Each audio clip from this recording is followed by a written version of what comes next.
IPL போட்டியில் லக்னோ அணியை ஹைதராபாத் அணி பந்தாடியது. ஹைதராபாத் ராஜீவ்காந்தி மைதானத்தில் நடைபெற்ற போட்டியில் டாஸ் வென்ற லக்னோ அணி கேப்டன் KL ராகுல் பேட்டிங்கை தேர்வு செய்தார். லக்னோ பேட்டிங்கில் டீகாக், ஸ்டோயின்ஸ் அடுத்தடுத்து ஆட்டமிழந்ததால் அந்த அணி தடுமாறியது.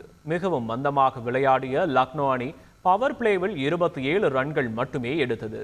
குறிப்பாக 33 பந்துகளை பிடித்த கேப்டன் ராகுல் 29 ரன்கள் மட்டுமே எடுத்தார்.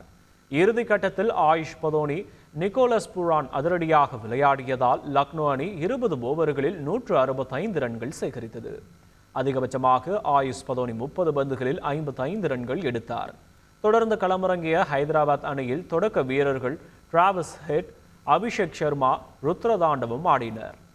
லக்னோ பந்து வீச்சாளர்களை நாலாபுறமும் சிதறடித்த இந்த ஜோடி வெறும் 9.4 ஓவர்களில் இலக்கை சேஸ் செய்து 10 விக்கெட் வித்தியாசத்தில் வெற்றி பெற்றது.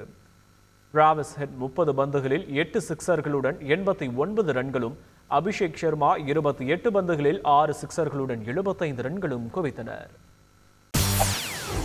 செய்திகளை உடனுக்குடன் தெரிந்து கொள்ள உடனே சப்ஸ்கிரைப் பண்ணுங்க.